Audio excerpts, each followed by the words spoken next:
Today I'm building an outdoor kitchen with a little bit of a surprise.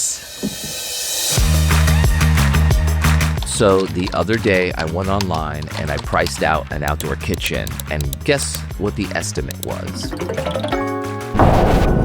Yeah, I can't afford that. I'm just gonna build my own.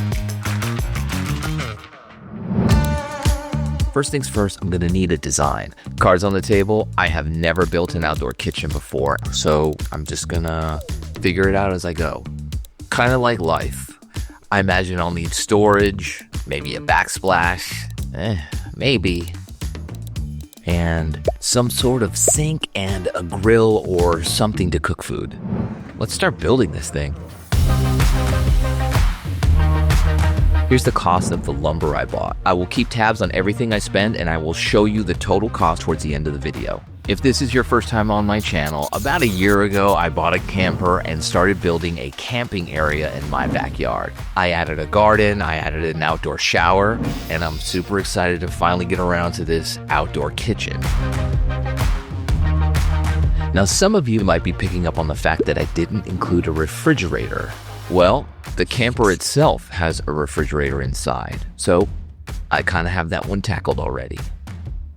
I came up with an idea of doubling this area as a bar with some stools to sit and eat food, and also the area where you actually cook the food. I'm not sure how I'm going to figure that out yet, but for now, I'm adding these two stools that were in my garage. One thing to note here is that I wanted the counter to be made of wood, but I did not want any screw holes in the top of the wood, so I ended up using a jig so that I could attach it from underneath.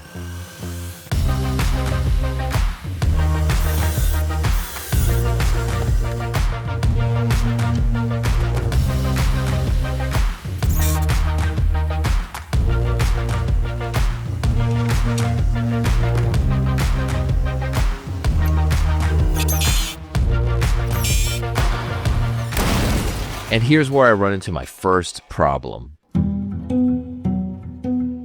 When I built this pergola, I'm going to be honest with you, it was not 100% square.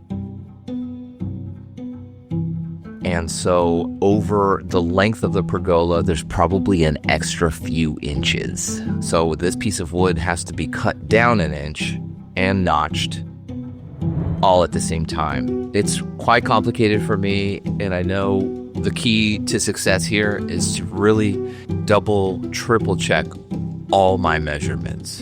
And I don't have the greatest tools for something like this, as you can see by the use of twine to try to make a straight line.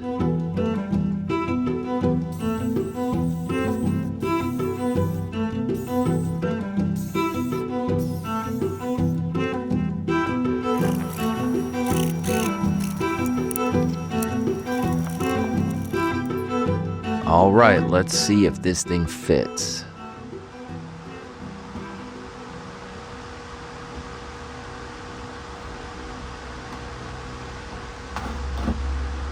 Holy crap.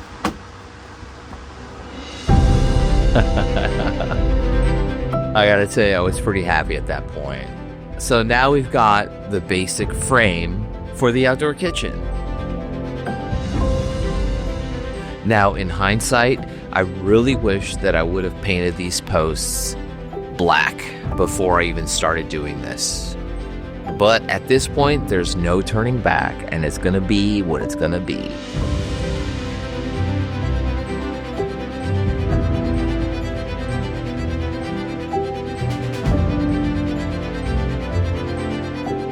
And now I'm sanding the counter, getting it ready for stain. I want to make sure it's nice and smooth and as even as possible.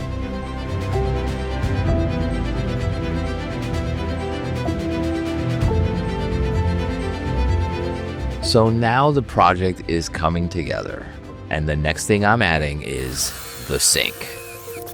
I decided to go with a vessel sink, which is probably pretty odd for a kitchen.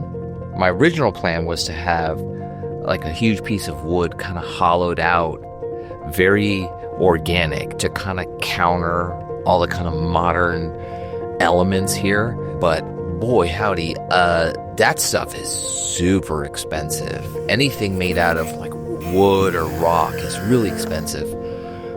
So this is my compromise. And you know what? I'm not my first choice, but I think it'll do.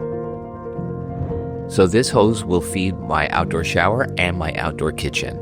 I chose this particular stainless steel hose because it does well under pressure, and I'm gonna leave this hose on all the time. I added this double valve as well. One side of the valve will go to the outdoor shower and one side will go to the sink.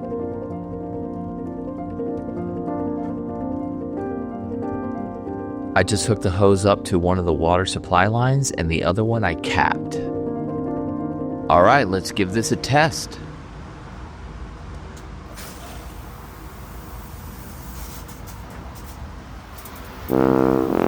Every freaking time.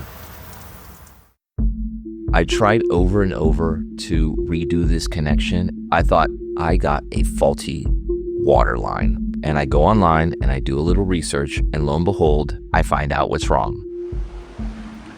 I just turned it on. This is like a no leak.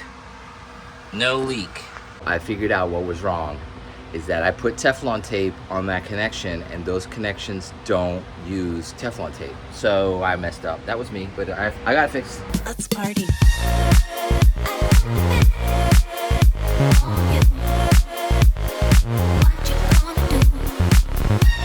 Next is going to be the trash and storage cabinet. I saw this trash cabinet somewhere, I can't remember where, and I thought that's a fantastic idea. So you will see how I'm going to deal with trash.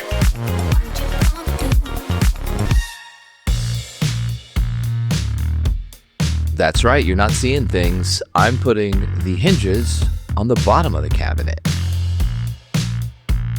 That way the cabinet opens up kind of like a chute.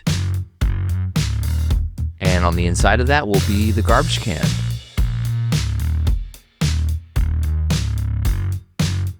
And now I'm just attaching the magnetic latches.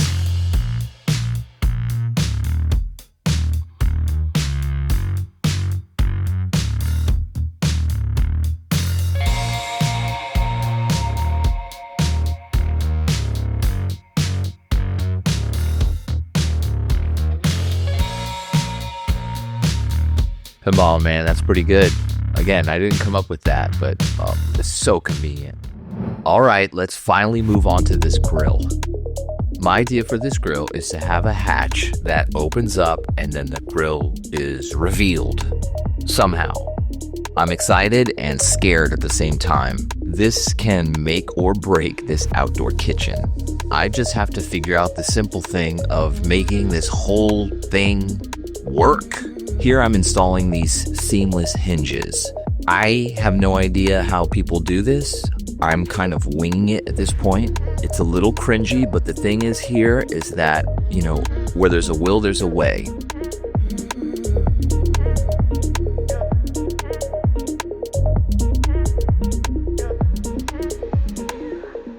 Told you. I went through so many ideas to try to get this pop-up grill to work.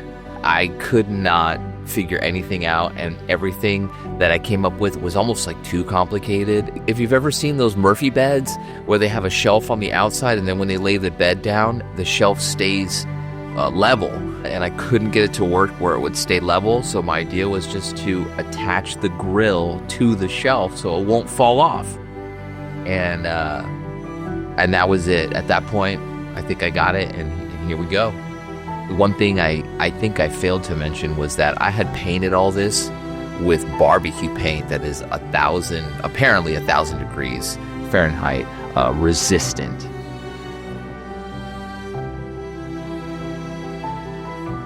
All right, enough of me talking.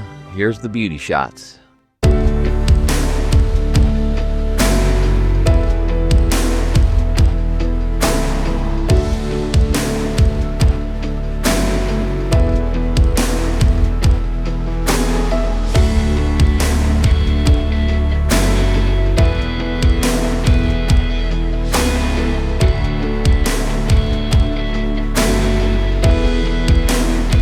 don't worry, I didn't forget that I was going to post how much the total cost of this outdoor kitchen was.